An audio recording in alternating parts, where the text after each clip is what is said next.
Le Club de l'Actu reçoit le Club Tendance avec le magazine Brune et François Thomas. Bonjour François. Bonjour Jean-Marc. Et aujourd'hui, la version homme du magazine Brune, c'est le magazine Ben. Absolument. Version homme. Et on va en parler, puisque justement notre sujet de discussion avec notre invité Ludovic Michel Camgoué sera d'évoquer...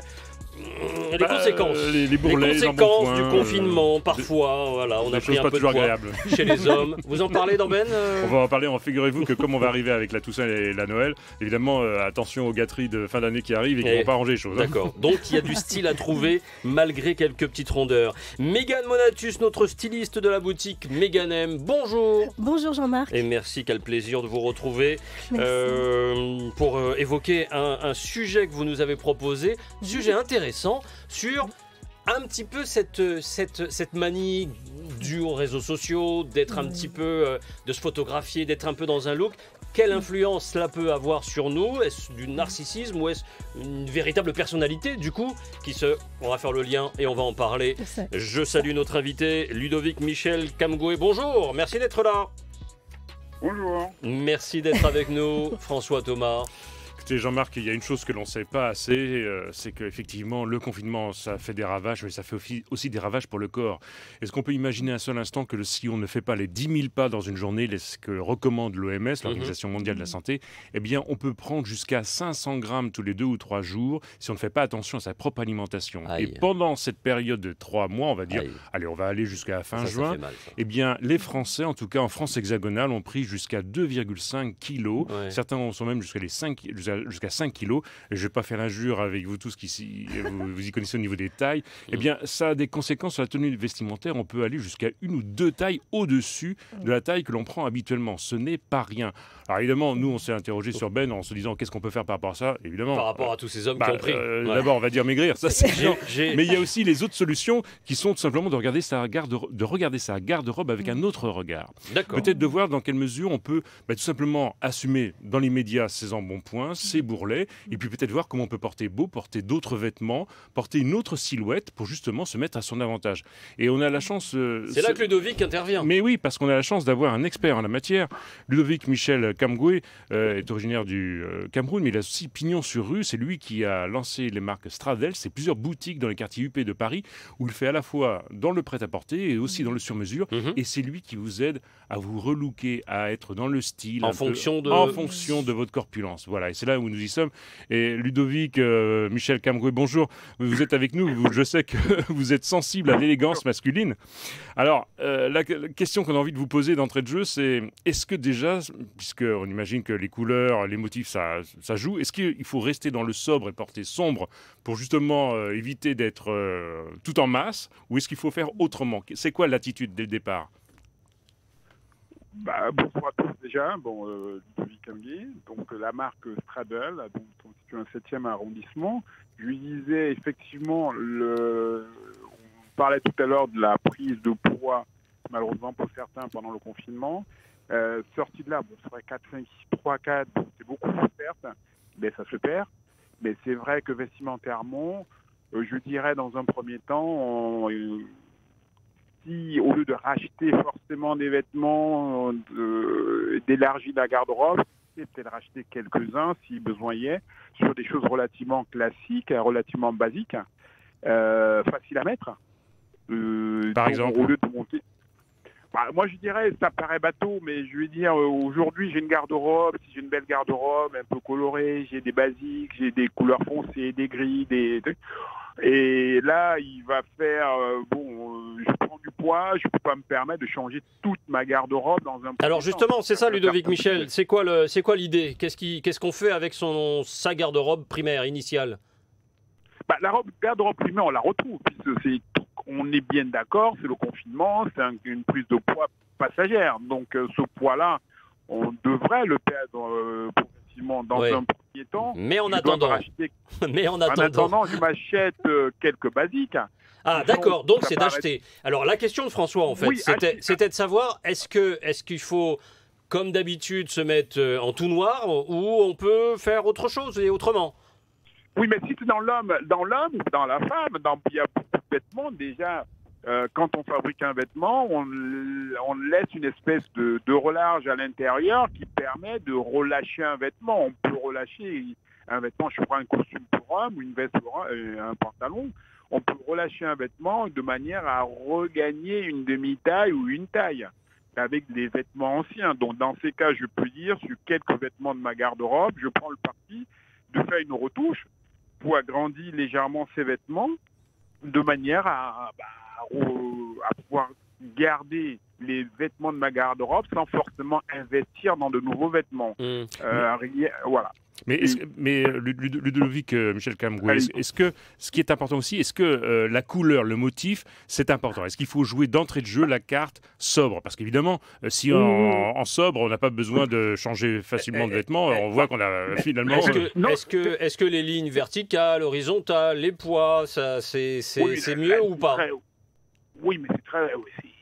Si on se sent un peu mal à l'aise par rapport à sa prise de poids, il va de soi qu'il y ait des couleurs unies, plutôt vers le foncé, c'est mieux. Permet de mieux s'assumer. Si déjà tout ce qui est rayures à carreaux, ça massifie, ça densifie un peu trop la personne. Il a enfin lâché le morceau, Ludovic Michel. Voilà. Je pense que dans un premier temps, si on le sait, il est beaucoup plus simple d'aller sur un uni. Et d'ailleurs, en termes de boutique aussi, si j'ai un vêtement uni avec une teinte un peu vers du foncé, ça vous permet de pouvoir, si j'ai pas beaucoup d'argent, de pouvoir mettre ce vêtement 2 fois dans la semaine sans que ça ne s'aperçoive. D'accord. Même si j'ai ce goût prépondérant pour du gros carreau ou de la grosse rayure, je mets ce vêtement le lundi, vous le remettez le mercredi, tout le monde se rappellera que vous avez mis le même vêtement. Ah, ça c'est clair, ça je confirme. Mégane, voilà. Qu'est-ce que vous en pensez, Mégane? Moi je dirais tout simplement, dans l'immédiat, les choses qu'on peut mettre lorsqu'on a pris du poids, ce sont des choses extensibles. Donc par exemple, tout simplement comment on appelle ça, pas des sous-vêtements, pardon, des sportswear, du sportwear en fait. Ça c'est dans l'immédiat. Donc d'être moins classique. Peut-être d'être un peu moins classique. Mais aussi pour se mettre dans l'idée, bon, je vais faire du sport. Peut-être que je vais aussi retrouver ma ligne. Ça peut être aussi un moyen voilà, de se dire... De se conditionner. De se conditionner, de reprendre un peu le pouvoir sur son corps. Et sinon, alors il y a une autre méthode, c'est la méthode Carlos, où on se souvient de Carlos. Avec les chemises à fleurs. Exactement, qui assumait vraiment son embonpoint. Bon, alors c'est peut-être pas pour tout le monde. Ça passe pas facilement quand même. C'est peut-être pas pour tout le monde, mais c'est le moyen de, pourquoi pas, mettre un peu de gaieté. D'accord. le temps d'avoir cet embonpoint. Vous m'inquiétez, Mégane. Ouais. Si je peux me permettre. Oui, Ludovic Michel. Voilà, non. Bon, là, effectivement, ce que Mégane dit, elle a raison sur l'aspect vêtements extensibles. Là, ça va plus coller à la femme, quelque part. Parce que l'homme, aujourd'hui, ne peut pas... Celui de l'homme classique, qui habituellement va mettre une chemise, un costume, une veste, un pantalon pour le travail, s'habiller extensible, leggings, c'est un peu compliqué. Par contre, effectivement, où elle a raison, c'est pourquoi il faut aussi... J'apporte des solutions sur ma garde-robe, mais je ne perds pas de vue qu'il faille aussi se remettre un peu au sport. Ah bah bien sûr, on est bien d'accord. François Thomas. Effectivement, l'environnement dans lequel on évolue, il est vrai que si je travaille dans certains milieux, arriver avec une chemise un peu colorée, un peu avec la fleur, à la Carlos, si je m'assume, il faut l'assumer. Bon, on se fait vite repérer quand même. C'est pas le fait de l'assumer, c'est de savoir que quand je suis dans certains environnements, il y a des codes. On est bien d'accord. Il y a des environnements où on peut, même si on l'assume, on ne peut pas le venir avec celui qui a un cadre. Ludovic, une dernière question. Oui, alors Ludovic, effectivement, Ludovic, vous avez raison, effectivement, et vous êtes sensible au code parce que vous aimez l'élégance italienne et l'élégance anglaise et d'autres élégances que l'on porte et que l'on voit sur Paris. Alors, un point, oui, mais c'est parce que l'élégance anglaise, c'est quelque chose de particulier. Et créole aussi. Allez, alors, juste une chose, Ludovic. Juste un point, vous savez, c'est le lot commun de pas mal d'afro-descendants d'avoir parfois ce qu'on dit le dos cambré. Comment on fait très techniquement, comment on fait pour avoir, par exemple, un pantalon qui tombe bien et qui ne baille pas dans le dos, une veste, par exemple, qui n'ouvre pas? Est-ce que quand on a pris un peu de poids, il y a des astuces qui fait qu'à un moment donné, on n'est pas obligé d'aller tout de suite chez, je sais pas chez qui d'ailleurs, pour trouver des costumes qui sont beaucoup trop onéreux et comment on fait pour avoir la solution, quoi, solution d'asseoir? Vous avez dit quelque chose de très important, hyper important. Il faut savoir que la mode malheureusement, dans les vêtements qui sont créés, qui sont mis au point, ne sont pas faits par nous, afro-descendants, si on peut parler ainsi. Il veut que les patronages, quand ils sont créés à la base, ils ne sont pas créés pour nos morphologies. Avec cette forme de cambrouille dont vous parliez, parce que nous, l'Européen, enfin le morphotype européen caucasien, il est plutôt, ça n'a rien de méchant ce que je dis, il est plutôt plat et en largeur. Nous, on a une petite ceinture et du bassin. C'est pas méchant, mais donc, ça tue. Donc, quand vous prenez un Européen, un caucasien, il va mettre un jean, par exemple, vous achetez dans le commerce, lui, il va mettre un jean, il ne mettra pas de ceinture et le jean tiendra sur lui. Or, vous prenez quelqu'un, un morphotype plus ou moins afro-descendant ou africain, un jean, il a du bassin, quand ça passe au bassin, la ceinture est trop grande.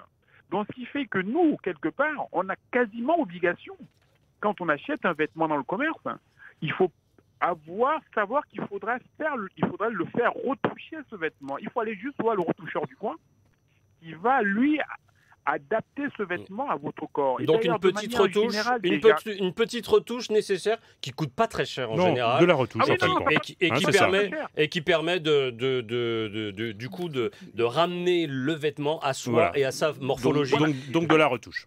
Ludovic Michel, je suis désolé, on va devoir, mais la discussion était très intéressante. À un moment, vous avez lâché quelque chose sur les codes vestimentaires et je ne pouvais m'empêcher de penser à ce débat qu'il y a à l'école entre jeunes filles qui veulent s'assumer dans des tenues plus ou moins libres, en tout cas. Et j'espère qu'on aura l'occasion de lancer une discussion de ce genre avec vous et d'autres de nos invités. Merci en tout cas, Ludovic Michel, Kamgoué, d'avoir été notre invité. À très bientôt. On donne la parole à Mégane Monatus de la boutique Mégane M. Vous êtes styliste Mégane, faut-il le rappeler. Et vous vous intéressez à cette mode, à ces réseaux sociaux aussi, qui peuvent ou pas nous influencer, malgré tout. Oui, voilà. Je me suis posé la question, est-ce que finalement, tout cela nous rend narcissiques ou bien est-ce que ça contribue à retrouver l'estime de soi et donc à retrouver qui on est, son identité. Voire même se révéler. Voilà. Et donc, évidemment, les modes, voilà, c'est des tendances sur des années, sur 10 ans. Voilà, par exemple, dans les années 70, on avait les pattes d'Ef, etc. Mais finalement, maintenant qu'on se montre de plus en plus et qu'on s'affiche, est-ce qu'on veut afficher une signature de quelqu'un d'autre ou est-ce qu'on veut afficher sa propre signature? La signature de quelqu'un d'autre, c'est signature du vêtement, de la mode, de la mode, de la tendance, on va dire, qui a été appliquée. Ou est-ce qu'on veut afficher sa propre signature, c'est-à-dire celle qui correspond vraiment à son être intérieur, c'est avec sa propre fantaisie, avec sa liberté. Et alors moi je pense que de nos jours, les réseaux sociaux nous rendent un peu plus narcissiques. Quand même. Ça, c'est évident. Maintenant, on peut mettre ce narcissisme au service de l'envie d'inspirer les autres aussi. Pourquoi pas? Donc, mais dans ce cas-là, peut-être on peut essayer d'aller chercher qu'est-ce qui fait que je suis moi? Qu'est-ce qui fait que je ne suis pas quelqu'un d'autre?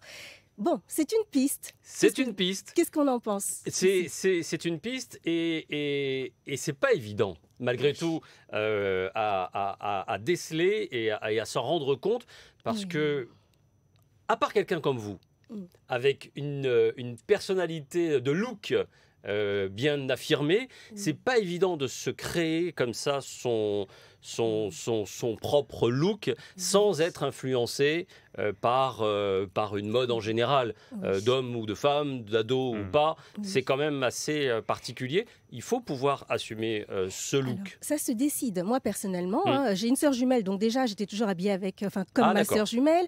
Mais à un moment donné, j'ai décidé de révéler ma véritable identité.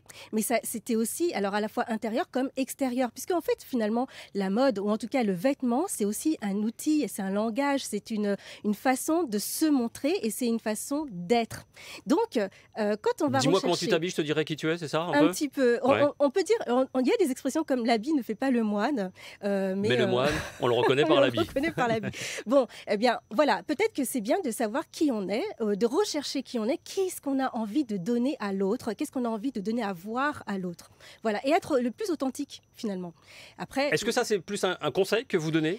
Moi, je pense, oui, c'est plus un conseil, parce que je trouve que c'est toujours bien, ça inspire toujours les gens, en fait. Donc, de se décaler un petit peu Oui. des de se libérer, codes. de se libérer des codes mmh.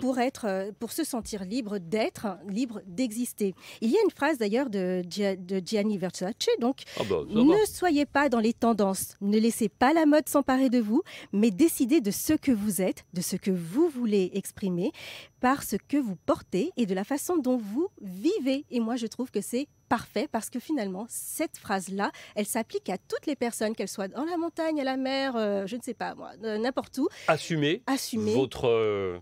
Son soi, en fait, et puis sa fantaisie éventuelle ou son classicisme. Pour en revenir aux réseaux sociaux, c'est vrai que malgré tout, ça apporte encore un peu plus d'influence sur la personnalité parce que voilà, on rentre encore plus facilement peut-être dans des cases. Oui, et en même temps... Et c'est bien de suivre votre conseil. Oui, et malgré en même temps, grâce aux réseaux sociaux, on peut aller chercher des idées et s'interroger. Est-ce que ça j'aime? Est-ce que ça je me vois bien dedans, etc. Bon, on peut en tout cas faire cette propre recherche. C'est vrai aussi. Mais soyons moins narcissiques. Oui, et soyons moins narcissiques. François Thomas est venu nous présenter le dernier numéro du magazine Ben. Tout à fait. Et il existe la version féminine, bien sûr, Mais de oui, Brune. Hein, absolument, pour les hommes et pour les femmes, il n'y a pas de jaloux. D'accord. Merci Mégane Monatus. Merci beaucoup Jean-Marc. Merci Jean-Marc. Boutique M. Vous remercierez François Ludovic Michel. Oui, bien sûr. Kamgoué pour son éclairage sur ces hommes qui ont pris un peu de poids, essentiellement, et peut-être donc davantage de détails d'ailleurs dans le magazine Brune. Merci de nous avoir suivis. À la semaine prochaine pour un nouveau Club Tendance. Salut à tous.